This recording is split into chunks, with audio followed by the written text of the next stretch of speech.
Bem, pessoal, vamos dar continuidade ao nosso trabalho na disciplina de Física 3 do curso de Licenciatura em Física Ensino à Distância. Eu sou o professor Marcelo Krause e irei acompanhá-los a partir de agora. Nosso trabalho agora será a Lei de Gauss. Quais são os objetivos dessa nossa aula? Determinar a quantidade de carga no interior de uma superfície fechada, examinando o campo elétrico sobre a superfície, aprender qual o significado de fluxo e como calculá-lo, verificar como a lei de Gauss relaciona o fluxo elétrico através de uma superfície fechada à carga englobada por ela. Bem, a descrição de um campo elétrico mediante as respectivas linhas de força está relacionada com um teorema matemático, a lei de Gauss. Essa lei estabelece a ligação entre o campo elétrico numa superfície fechada e a carga elétrica líquida no interior da superfície. A lei de Gauss é a base de uma das equações de Maxwell, as equações fundamentais do eletromagnetismo, que veremos mais adiante. No caso de cargas estacionárias, a lei de Gauss e a lei de Coulomb são equivalentes.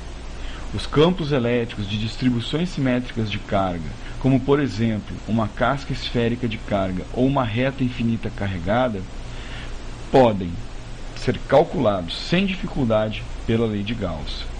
A partir de agora, vamos mostrar a razoabilidade da lei com base nas propriedades das linhas de força do campo elétrico. Bem, o fluxo elétrico através de um campo elétrico constante. Então veremos que o fluxo ele é dado pelo produto do campo pela área. Então o fluxo é o campo, módulo do campo elétrico e a área da superfície. Quando nós temos uma superfície perpendicular e temos uma superfície oblíqua, veremos que o fluxo através dessa superfície se comporta de uma maneira diferente. Vejamos. No primeiro caso, você vê que as linhas do campo elétrico são perpendiculares à superfície definida pela área A, onde faz um ângulo de 90 graus. No outro caso, você percebe que a superfície ela tem uma certa angulação θ com as linhas de campo elétrico. Repare que o número de linhas é o mesmo que atravessa a linha. Então, temos, no caso da superfície oblíqua, que o fluxo é dado pelo produto do campo elétrico vezes a área linha. Mas a área linha ela é dada por uma A cosseno θ. Por quê? Porque existe ali uma projeção do ângulo. Logo, o fluxo será dado pelo campo vezes a área vezes o cosseno do ângulo. Repare que a unidade de medida de fluxo é dado por Newton metro quadrado sobre Coulomb.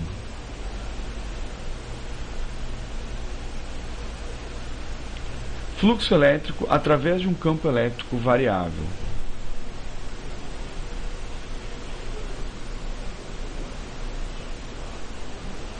Bem, quais são as nossas condições para se calcular o fluxo elétrico através de um campo elétrico variável? Primeiro, dividir em pequenos elementos de superfície.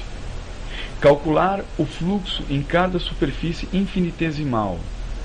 Somar os fluxos através das superfícies infinitesimais. Ora, o fluxo através de cada superfície é dado por. Verifique que a variação do fluxo é dado pelo módulo do campo vezes um elemento de área vezes o cosseno do ângulo. Somando todos os elementos de área, podemos estimar o fluxo através de toda a superfície. Então, o fluxo será o limite de quando a área tende a zero do somatório do campo elétrico vezes a variação da área. Ora, então o fluxo será dado pela integral do campo vezes dA.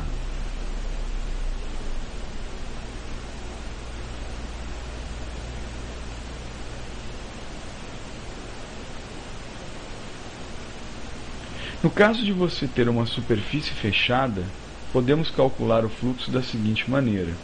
Então repare que agora você tem um vetor campo elétrico normal a próprio elemento de área.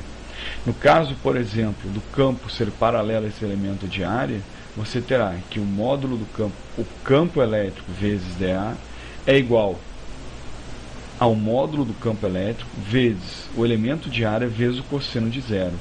Então, o campo vezes dA é igual ao vetor campo normal vezes dA, onde EN é a componente do campo elétrico normal à superfície. Repare que agora nós estamos trabalhando com uma integral sobre uma superfície fechada, e ela sempre será representada pela integral com uma bolinha no seu meio.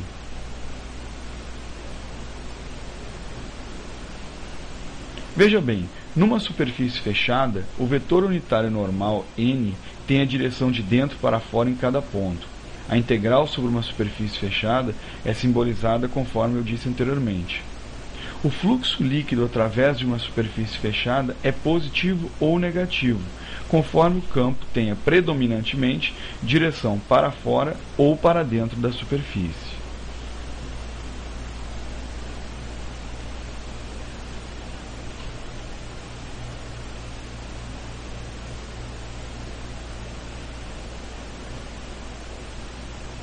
Vejamos agora a lei de Gauss. Repare que nós temos duas maneiras de fazer esse raciocínio. Uma através de uma superfície arbitrária qualquer e outra através de uma superfície esférica.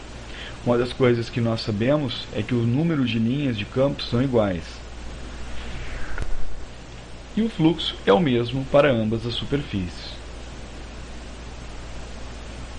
Muito bem, o módulo do campo elétrico da carga Q, que se encontraria no centro da superfície gaussiana esférica, é dado por o campo, orientado normalmente à direção da superfície, é igual a KQ sobre R2. O fluxo resultante através da superfície é dado pelo fluxo é integral fechada de EdA. Então, o fluxo é integral de E fechada de EN dA. Como nós sabemos que esse campo normal à superfície ele é constante, então ele pode sair da integral. Logo, o fluxo é igual ao módulo do campo normal integral de dA. Ora, resumindo então, o fluxo elétrico através da superfície será dado por fluxo é igual a KQ sobre R2 vezes a integral fechada de dA. Ora, essa integral fechada de dA está associada à superfície esférica, que é dada por 4πr2. Então, o fluxo será dado por 4πkq. Lembrando que K corresponde a 1 sobre 4π ε0, teremos a expressão do fluxo que independe da forma da superfície, ou seja, o fluxo é igual a 4π vezes Q sobre 4π ε0. Eliminando os 4π's, temos que o fluxo é igual a Q sobre ε0. Repare que o fluxo, nesse caso, depende exclusivamente da carga no corpo carregado.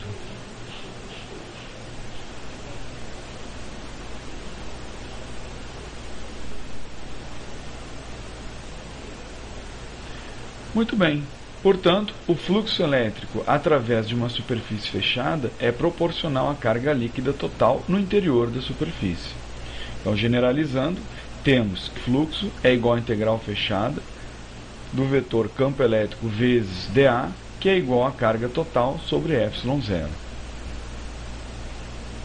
Vejamos um exemplo.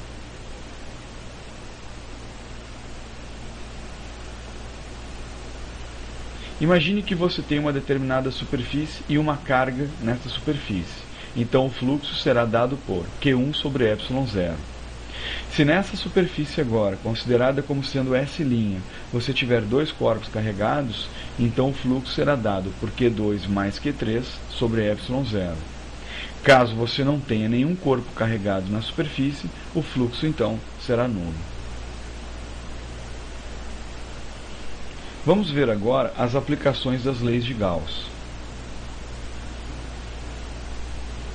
Muito bem, vimos que a lei de Gauss implica a escolha de uma superfície adequada, ou seja, uma superfície com elevado grau de simetria, a superfície gaussiana. Sendo assim, o vetor campo elétrico ele terá módulo constante ao longo da superfície, terá a direção do vetor unitário normal n à superfície, e ele será igual ao módulo do campo quando em produto com o vetor normal. Em relação às simetrias, ela poderá ser esférica, plana ou cilíndrica.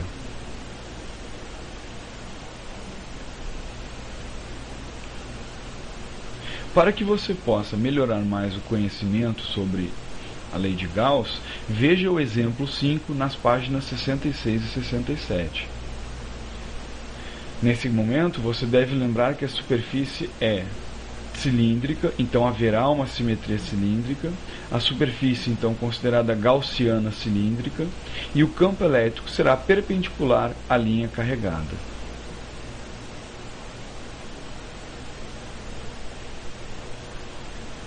Algumas dicas para a resolução do exercício. Não esqueça que a carga elétrica no interior da superfície será dada por uma densidade linear de carga, ou seja, lambda corresponde à carga sobre o comprimento.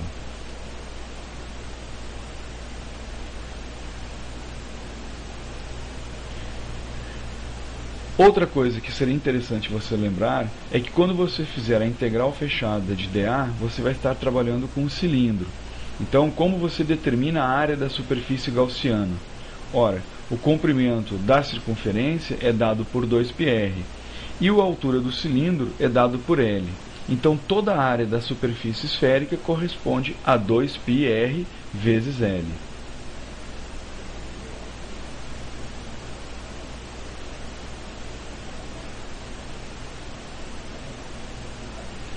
Vamos ver agora as cargas e os campos elétricos nas superfícies condutoras. Quais são as características de um condutor? Primeiro, as cargas se movem livremente. Segundo, quando submetido a um campo elétrico, as cargas seguem a sua orientação. Terceiro, sem o campo externo, o campo no interior do condutor é nulo, e aí vamos considerar como sendo um equilíbrio eletrostático. Então considere a superfície gaussiana a seguir. Corpo carregado positivamente e as linhas do campo elétrico orientadas para fora. Linhas de divergência.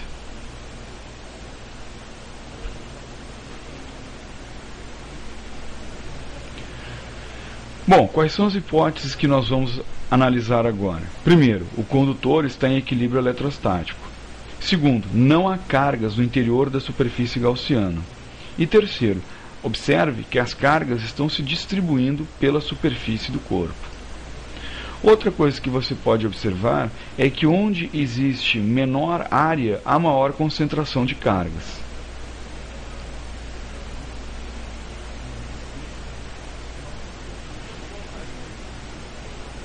Muito bem. Então, para determinar as cargas e os campos elétricos nas superfícies condutoras, vamos utilizar a lei de Gauss para calcular um campo próximo à superfície do condutor. Muito bem. Neste caso, é necessário que uma superfície gaussiana englobe uma parte da superfície do condutor, conforme estamos vendo na figura a seguir.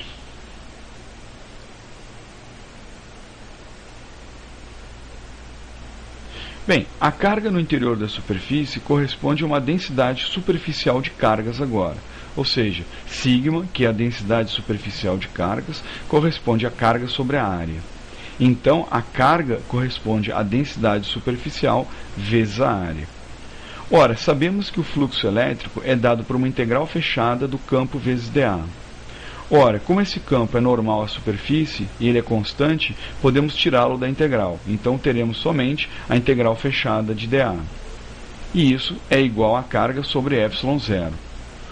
O campo elétrico é constante ao longo das extremidades da superfície. Logo, o campo da integral fechada de dA é igual à carga sobre o ε0. Então, o campo vezes 2A é igual a σA sobre ε0. Cortando os A's, temos que o campo corresponde a sigma sobre 2ε0. O que é importante salientar é que existe um campo elétrico acima e abaixo da superfície do condutor. Ele tem a mesma direção e sentidos contrários, e no interior do condutor, o campo resultante será nulo. Fora do condutor, então, o campo elétrico tem módulo igual. Campo é igual a 2 vezes sigma sobre 2ε0. Eliminando os 2, temos que o campo é igual a sigma sobre ε0.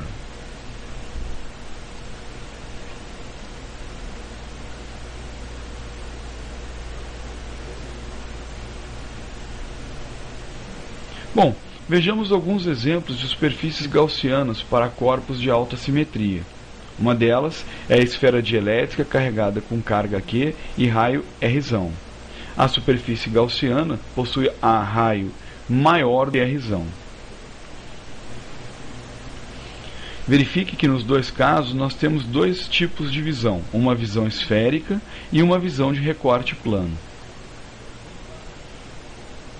Na visão de recorte plano fica mais fácil para você visualizar a superfície gaussiana.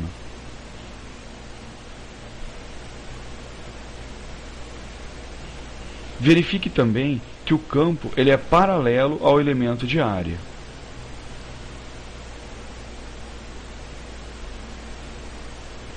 Agora, você verá uma esfera dielétrica carregada com carga Q e raio R. E a nossa superfície gaussiana possui um raio R menor do que R. Novamente, nós temos uma visão esférica e uma visão recorte plano. Nesse caso, também o campo é paralelo ao elemento de área.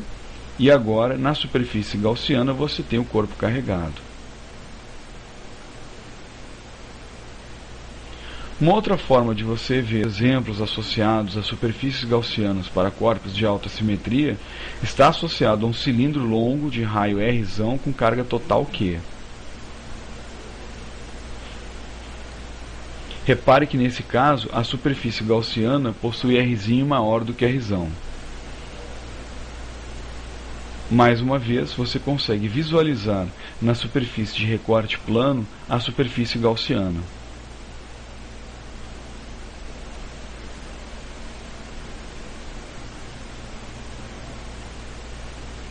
E nesse caso, um cilindro longo de raio R com carga total Q, e a superfície gaussiana de raio R menor do que R.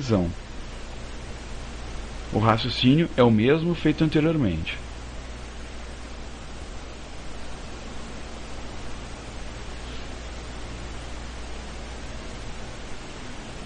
Bem, agora você pode dar uma olhada na página 79, questão 1.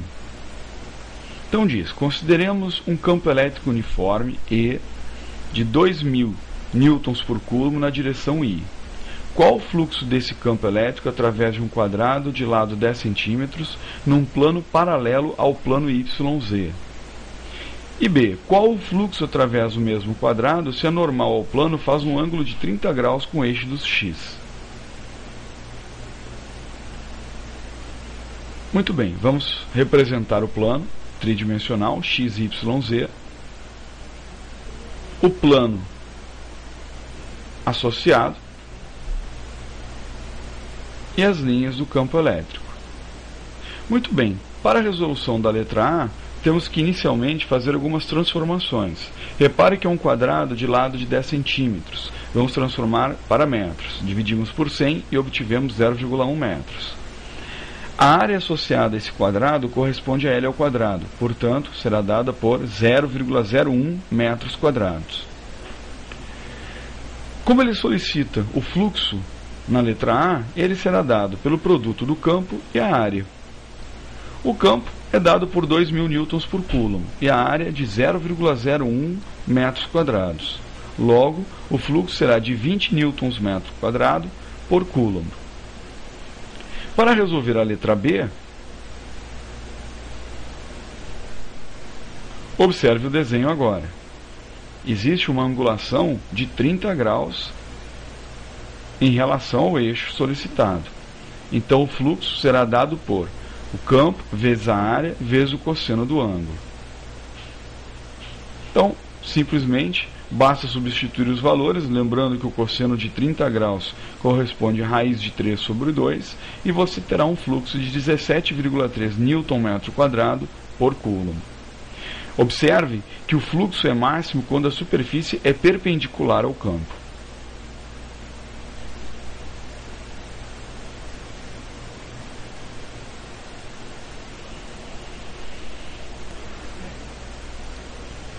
Potencial elétrico.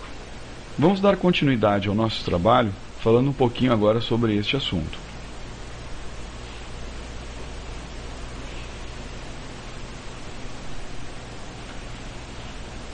Vejamos. A força elétrica entre duas cargas tem a direção da reta que passa por elas e depende do inverso do quadrado da distância que as separa. É semelhante à força gravitacional entre duas massas. Como esta força, a força elétrica, é conservativa, então há uma função energia potencial que lhe é associada. Se colocarmos uma carga de prova Q0 num campo elétrico, sua energia potencial é proporcional a Q0. A energia potencial por unidade de carga é uma função da posição da carga no espaço e é o potencial elétrico.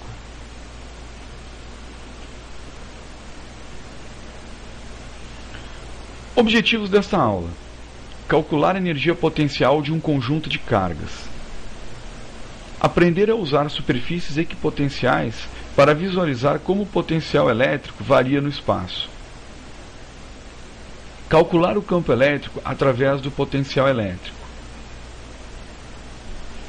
Vejamos, vamos fazer uma revisão de trabalho e energia potencial. Fazendo uma comparação com as aulas de mecânica, lá em Física 1, onde a conservação da energia mecânica é dada da seguinte maneira: a energia mecânica final é igual à energia mecânica inicial.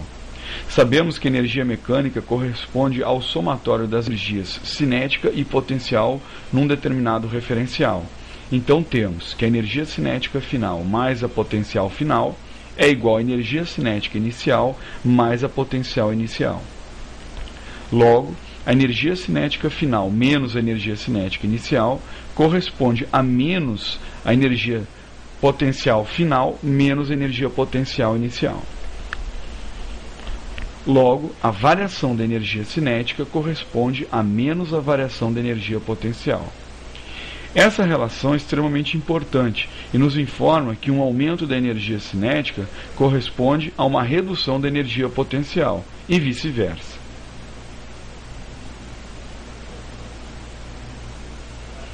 Vamos considerar um corpo de massa m em queda livre entre os pontos I e F. Observe que quando esse corpo encontra-se em queda, o que vai acontecendo? A sua energia cinética vai aumentando, enquanto a sua energia potencial vai diminuindo. Lembrando que o exemplo considerado remete-se à queda livre entre dois pontos próximos à Terra.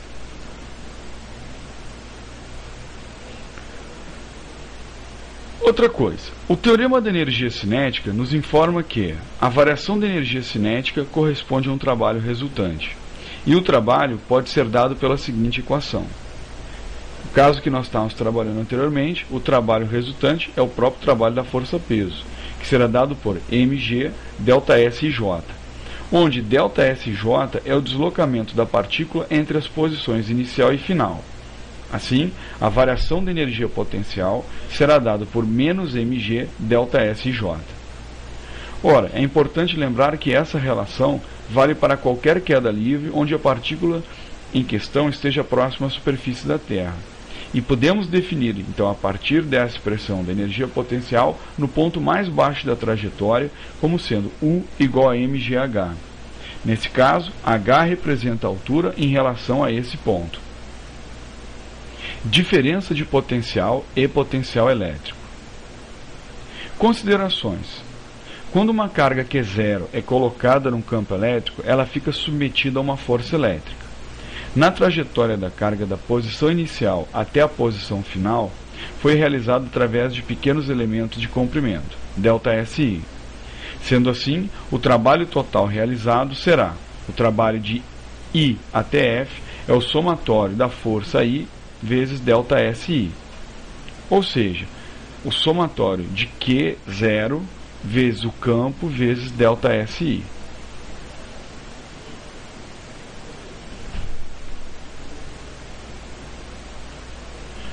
Ora, com elementos muito pequenos de ΔSI tendendo a zero, a equação pode ser reescrita como: o trabalho do início ao fim corresponde ao limite dos ΔS I tendendo a zero do somatório de Q0 vezes o campo na direção I e o ΔS na direção I.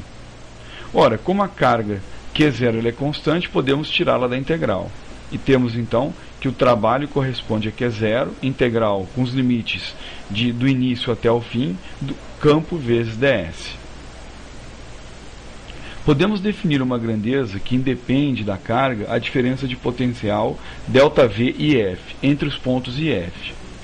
Ora, o trabalho sobre Q0 corresponde à integral com os limites do início ao fim do campo vezes ds. ΔV e F corresponde a VF menos VI. Então isso será dado pela menos a integral de I até F de E ds. No Sistema Internacional de Medida, a variação de potencial é dado em volts, ou seja, 1 volt corresponde a 1 joule por 1 coulomb. E ainda podemos definir a unidade do elétron-volt.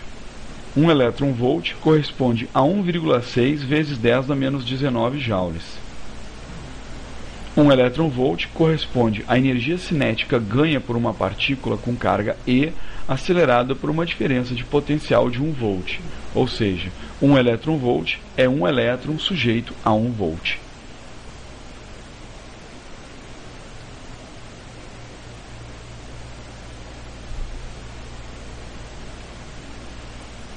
Potencial elétrico de uma carga pontual. Vamos considerar uma carga isolada Q e vale lembrar: Q é uma fonte de campo elétrico. O campo é direcionado radialmente para fora da carga. Esse campo pode ser obtido através da equação E é igual a kq sobre R2 na direção radial, onde R é um vetor unitário dirigido da carga para o campo.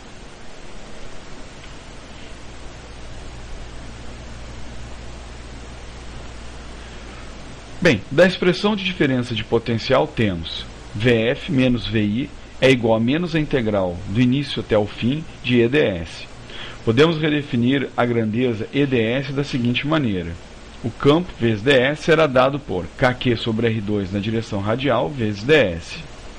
Ora, então temos kq sobre R2 ds cosseno θ, onde θ é o ângulo formado entre os vetores ds e o vetor campo elétrico. Por conseguinte, entre os vetores R e ds. A diferença de potencial entre os pontos A e B na figura será dado por VB menos VA é igual a menos a integral de RA até RB de EDS.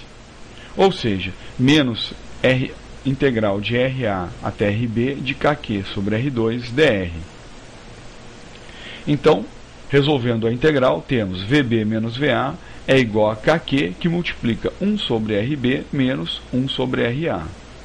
Considerando que RA é um ponto de infinito, o potencial elétrico a uma carga em qualquer distância R da carga será dado por V é igual a KQ sobre R.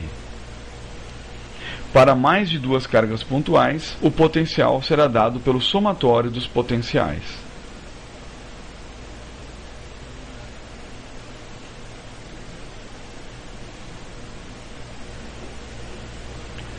Uma vez tendo uma distribuição contínua de cargas, podemos calcular o potencial elétrico considerando os vários elementos infinitesimais de carga, cada uma produzindo num determinado ponto P um potencial. Sendo assim, V é igual a KQ sobre R. Então, dV é igual a K dQ sobre R, onde R corresponde à distância da carga até um ponto P. O potencial obtido através do somatório de todos os potenciais produzidos pelos elementos de carga, podendo eventualmente o somatório ser transformado numa integral. Verifique agora o exemplo 2. Encontre o potencial elétrico em um ponto P situado no eixo de um anel uniformemente carregado de raio A e carga total Q.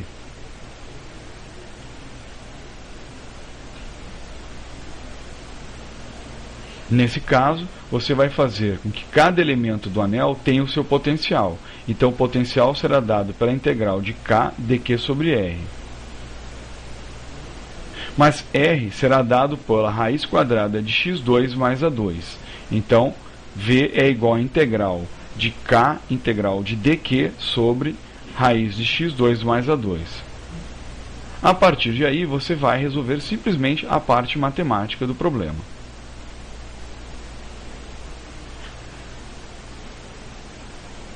Superfícies equipotenciais.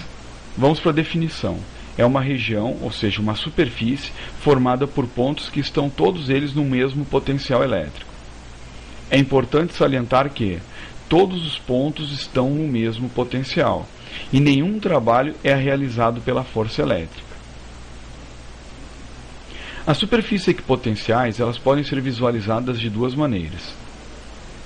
Uma, através de uma carga pontual ou distribuições esfericamente concêntricas, ou através de um dipolo elétrico.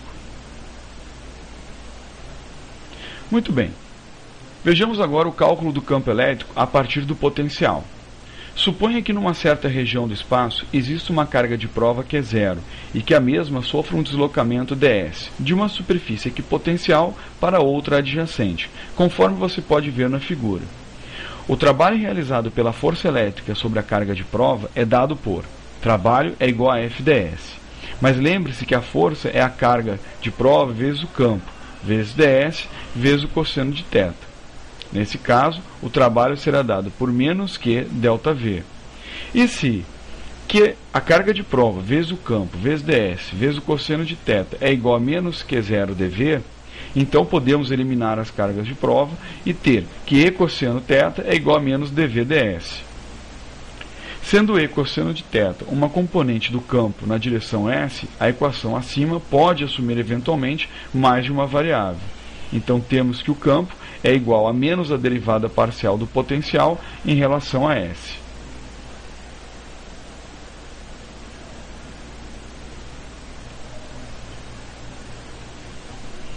E o potencial elétrico num condutor carregado? Se um condutor estiver em equilíbrio eletrostático, a carga líquida deve se distribuir na superfície, conforme podemos visualizar na figura ao lado. Uma vez que isso acontece, a diferença de potencial entre dois pontos A e B na superfície do condutor é igual a VB menos VA é igual a menos a integral de A até B de EDS. VB menos VA é igual a menos a integral de A até B de EDS cosseno de 90. E isso vai me dar zero. Ou seja, o potencial no ponto B é igual ao potencial no ponto A. Assim, podemos afirmar que o potencial elétrico é constante na superfície e no interior do condutor.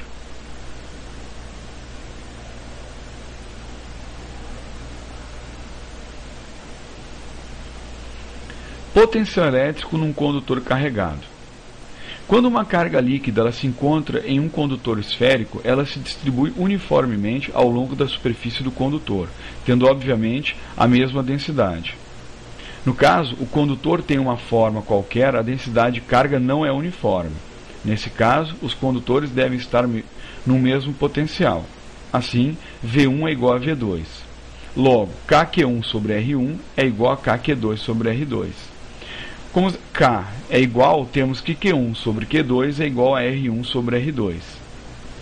Ainda podemos concluir que a esfera maior tem maior carga através da relação. A densidade superficial de carga de 2 sobre a densidade superficial de carga de 1 é igual a Q2 sobre 4πr2 ao quadrado sobre Q1 sobre 4πr1 ao quadrado. Podemos eliminar os 4πs e teremos que Q2 sobre Q1 é igual a R1 ao quadrado sobre R2 ao quadrado. Ou seja, a densidade de carga na esfera de raio menor é maior do que na esfera de raio maior. Portanto, o campo elétrico devido a um condutor carregado é maior nas regiões onde o raio de curvatura é menor, e vice-versa. Vamos ver a questão 1 da página 100. Um campo elétrico uniforme de 2.000 newtons por coulomb está na direção de x. Uma carga pontiforme Q igual a 3 microcoulombs, inicialmente em repouso na origem, é solta no campo. Qual é a energia cinética da carga quando está em x igual a 4 metros? Qual a variação da energia potencial da carga de x igual a 0 a x igual a 4 metros? E qual a diferença de potencial, V de 4 metros menos V de 0? Muito bem, vamos ver o desenho. Temos uma carga positiva em cima do eixo x, acompanhando as linhas do campo elétrico.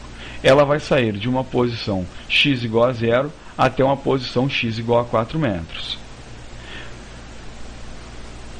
Para encontrarmos a energia cinética final da carga, temos que, primeiro, sabemos que ela está inicialmente em repouso, então a energia cinética inicial é 0.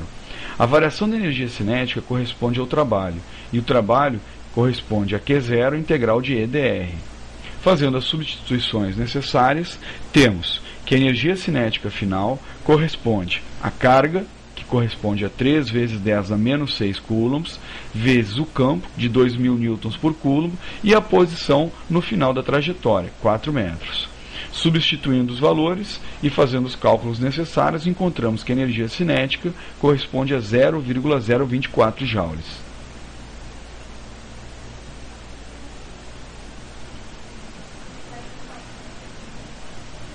Bem, agora vamos calcular a letra B e vamos determinar a variação da energia potencial.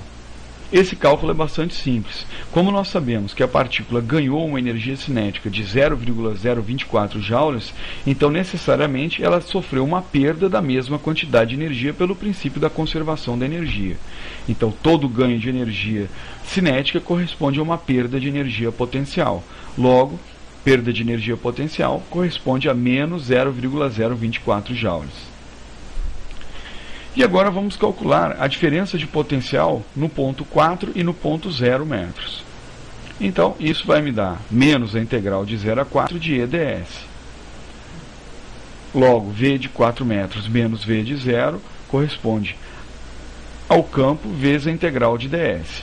A integral de ds está associada à própria posição, 4 metros. Então, V de 4 metros menos V0 é igual a menos 2 vezes 10 ao cubo vezes 4. Ou seja, menos 8.000 volts.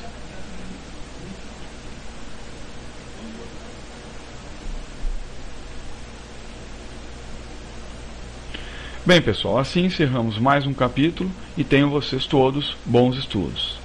Até um próximo encontro.